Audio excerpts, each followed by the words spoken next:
നമസ്കാരം. മോർഫ് ചെയ്ത ഒരു പോൺ വീഡിയോ ക്ലിപ്പ് കേരളത്തിൽ കറങ്ങി നടക്കാൻ തുടങ്ങിയിട്ട് കുറച്ച് ദിവസങ്ങളായി. സത്യം പറയാലോ, ഞാൻ കണ്ടിട്ടില്ല. കണ്ടവരുണ്ടോ എന്ന് പലരോടും ചോദിച്ചിട്ടും ശൈലജ ടീച്ചറുടെ ആ വ്യാജ പോൺ വീഡിയോ കണ്ടവരാരും തന്നെയില്ല. അങ്ങനെ ഒരു വ്യാജ വീഡിയോ ഉണ്ടെന്നും ഇല്ലെന്നും വിശ്വസിക്കാനുള്ള ജനാധിപത്യ ബോധം എനിക്കുണ്ട്, നിങ്ങൾക്കുമുണ്ട്. അങ്ങനെ ഒരു വീഡിയോ ഉണ്ടെങ്കിലോ എന്നുള്ള സംശയം വരികയാണെങ്കിൽ അത് ആരാണ് നിർമ്മിച്ചിട്ടുണ്ടാവുക? ഏതൊരു സൃഷ്ടിക്കും ഒരു തന്തയുണ്ടാവും.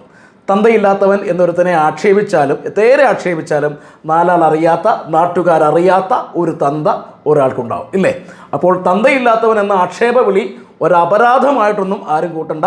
പക്ഷേ ഒരുത്തന് ഒന്നിലേറെ തന്തയുണ്ടെങ്കിലും അതവൻ്റെ തള്ളയുടെ നടപ്പ് ദോഷമായി വരും. എനിക്ക് തോന്നുന്നു തന്ത ഏതെന്ന് പെറ്റ തള്ളയ്ക്ക് പോലും നിശ്ചയമില്ലാത്ത ഏതോ പല തന്തയ്ക്ക് പിറന്നവനാവാം ഈ വ്യാജ വീഡിയോയുടെ തന്ത. ടീച്ചറിന്, നമ്മുടെ ടീച്ചറമ്മയ്ക്ക് ഒരു സാത്വിക ഭാവമുണ്ട്. സ്നേഹത്തിൻ്റെ അമൃത് ചുരുത്തുന്ന ഒരു മാതൃഭാവം, ഒരു അമ്മയുടെ ഭാവം. അങ്ങനെ ഒരു സ്ത്രീയുടെ അശ്ലീല ചിത്രം മോർഫ് ചെയ്തിറക്കണമെങ്കിൽ അത് പല ബീജത്തിൽ നിന്നും പിറന്ന ഒരു പാഴ് ജന്മത്തിനും മാത്രമേ കഴിയൂ. ഇനി അങ്ങനെ ഒരു വീഡിയോ ഇല്ലെങ്കിലോ? പ്രിയപ്പെട്ടവരൊന്ന് ആലോചിച്ച് നോക്കി. വടകരയിലെ LDF സ്ഥാനാർത്ഥി ശൈലജ ടീച്ചറിനെ അപകീർത്തിപ്പെടുത്താൻ എതിർ സ്ഥാനാർത്ഥിയുടെ അറിവോടും സമ്മതത്തോടും കൂടിയാണ് ആ അശ്ലീല ചിത്രം നിർമ്മിച്ചതെന്ന് ശൈലജ ടീച്ചർ കഴിഞ്ഞ ദിവസം വാർത്താസമ്മേളനമൊക്കെ നിർത്തി പറഞ്ഞായിരുന്നു. വലിയ വാർത്താസമ്മേളനമായിരുന്നു, അടിപൊളിയായിട്ട് ടീച്ചർ ഭയങ്കര വിഷമത്തോടുകൂടി പറഞ്ഞു.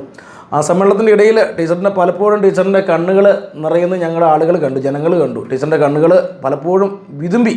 വാർത്താ സമ്മേളനത്തിൽ പലതും പറഞ്ഞ കൂട്ടത്തിൽ ടീച്ചർ വളരെ നിഷ്കളങ്കമായിട്ടൊരു കാര്യം പറഞ്ഞായിരുന്നു. ഇങ്ങനെയൊക്കെ വീഡിയോ നിർമ്മിച്ച് പടച്ചു വിടുന്നവർക്ക് ആരെങ്കിലും വോട്ട് ചെയ്യുമോ? വോട്ടാണ് പ്രശ്നം, അതാണ് പ്രശ്നം, അതുമാത്രമാണ് പ്രശ്നം. അതുകൊണ്ട് തന്നെ ഇങ്ങനൊരു വീഡിയോ ഉണ്ടെങ്കിൽ അത് ടീച്ചറുടെ കൂടെയുള്ള കുട്ടി സഖാക്കൾ തന്നെ ചെയ്തതാവണം. ടീച്ചറെ, ഇല്ലാത്ത കള്ള എക്സ്പീരിയൻസ് സർട്ടിഫിക്കറ്റ് ഉണ്ടാക്കാമെങ്കിൽ, എഴുതാത്ത പരീക്ഷ ജയിക്കാമെങ്കിൽ, പഠിക്കാത്ത ഡിഗ്രിക്ക് ജയിച്ച മാർക്ക് ലിസ്റ്റ് ഉണ്ടാക്കാമെങ്കിൽ, പരീക്ഷാ പേപ്പർ മോഷ്ടിച്ച് PSC പരീക്ഷ എഴുതാമെങ്കിൽ, മറ്റാരോ എഴുതിയ കവിത കട്ട് സ്വന്തം പേരിൽ പ്രസിദ്ധീകരിക്കാമെങ്കിൽ, ഇനിയുമുണ്ട് വല്ലവനും എഴുതിയ പ്രബന്ധം പകർത്തി ഡോക്ടറേറ്റ് നേടാമെങ്കിൽ, പാർട്ടി ഓഫീസിൽ ഒളിക്യാമറ വെച്ച് ചിത്രീകരണം നടത്താമെങ്കിൽ, എൻ്റെ പൊന്നു ടീച്ചറെ, ടീച്ചറുടെ കൂടെയുള്ള സഖാക്കൾക്ക് മോർഫ് ചെയ്ത അശ്ലീല വീഡിയോ നിർമ്മിക്കാം. അതവർ നാട്ടുകാരെ കാണിക്കും. ഇനിയിപ്പോൾ ആദ്യം പറഞ്ഞ പോലെ ഏതോ പല തന്തയ്ക്ക് പിറന്നവൻ നിർമ്മിച്ച് ഈ വീഡിയോ പുറത്തിറക്കിയിട്ടുണ്ടെങ്കിലോ? ടീച്ചറെ, അത് കർമ്മഫലം എന്ന് മാത്രം കരുതിയാൽ മതി. ടീച്ചർക്ക് കർമ്മഫലത്തിലും വിധിയിലും വിശ്വാസം ഉണ്ടോ എന്ന് എനിക്കറിയില്ല, എനിക്കുണ്ട്. അതുകൊണ്ട് തന്നെ പറയുകയാണ്, നിങ്ങൾ സഖാക്കൾ സൈബർ അറ്റാക്ക് നടത്തിയിട്ടുള്ളത് പോലെ ഇവിടെ ആരാണ് അറ്റാക്ക് നടത്തിയിട്ടുള്ളത്? ഇപ്പോഴും നടത്തുന്ന പോലെ വേറെ ആരെങ്കിലുമൊക്കെ ചെയ്യുമോ ടീച്ചറെ? ആരും തന്നെ ചെയ്യത്തില്ല. ടീച്ചറിന് നന്നായിട്ട് അറിയാം. സഖാക്കളുടെ ഈ സൈബർ അറ്റാക്കിനെ ഒരു മറവും വെളിവുമില്ലാത്ത ന്യായീകരിച്ചവരിൽ നന്മമരവെന്നും അമ്മ ടീച്ചറെന്നും സഖാക്കളെ കൊണ്ട് വിളിപ്പിച്ച പ്രിയപ്പെട്ട ടീച്ചറമ്മ ഉണ്ടായിരുന്നു, ശൈല ടീച്ചറും ഉണ്ടായിരുന്നു. കൊടുത്താൽ കൊല്ലത്ത് മാത്രമല്ല ടീച്ചർ, അങ്ങ് വടകരയിലും കിട്ടുക തന്നെ ചെയ്യും. ടീച്ചറുടെ കൂടെ നിയമസഭയിൽ ഇരിക്കുന്ന ഒരു സ്ത്രീയുണ്ട്, നിങ്ങൾ 51 വെട്ടിക്കൊന്ന TPയുടെ ഭാര്യ KK രമചേച്ചി.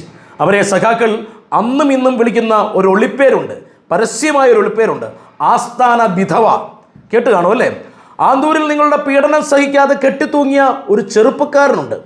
അയാളുടെ ഭാര്യയെക്കുറിച്ച് എന്തെല്ലാം അശ്ലീല നുണക്കഥകളാണ് നിങ്ങളുടെ പാർട്ടി പത്രത്തിൽ അച്ചടിച്ചു വന്നത്. നിങ്ങളുടെ സഖാക്കൾ ആഘോഷിച്ചില്ലേ?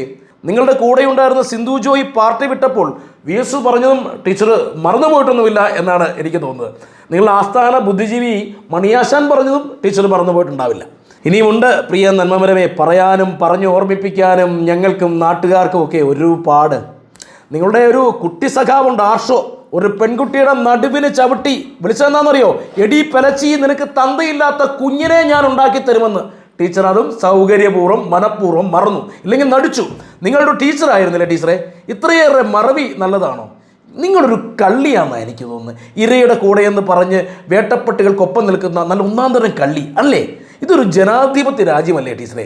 ജനങ്ങൾക്ക് വിമർശിക്കാനും കളിയാക്കാനും ഒക്കെ അവകാശമുണ്ട് ടീച്ചറെ. 500 രൂപയുടെ PP കിറ്റിൽ 1500 രൂപയ്ക്ക് വാങ്ങി കോടികൾ കമ്മീഷൻ അടിക്കുമ്പോൾ ജനം അത് ചോദിക്കുകയല്ലേ ടീച്ചറെ? പാവമല്ലേ ജനത്തിൻ്റെ കാശ് കൊടുത്ത് 59,000 രൂപയുടെ കണ്ണട വാങ്ങുമ്പോൾ മുഖ വെക്കുമ്പോൾ ടീച്ചറെ പാവപ്പെട്ട ജനം അത് ചോദിക്കും. ക്രിസ്റ്റഫർ നോളൻ എന്നൊരു ഡയറക്ടറുണ്ട്, അദ്ദേഹം കാണണ്ട, ടീച്ചറെ സിനിമയിൽ തന്നെ എടുത്തേരെ.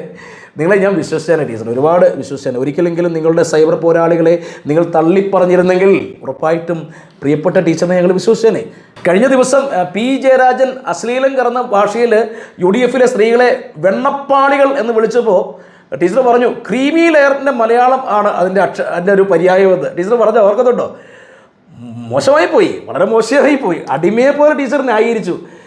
ഇല്ല ടീച്ചറെ, നിങ്ങൾ ഇരയല്ല, നിങ്ങൾ ഒരിക്കലും ഇരയല്ല. വേട്ടപ്പട്ടികൾക്കൊപ്പം കൂടിയതിൻ്റെ ശിക്ഷ മാത്രമാണ് ടീച്ചറെ നിങ്ങളിപ്പോൾ അനുഭവിക്കുന്നത്.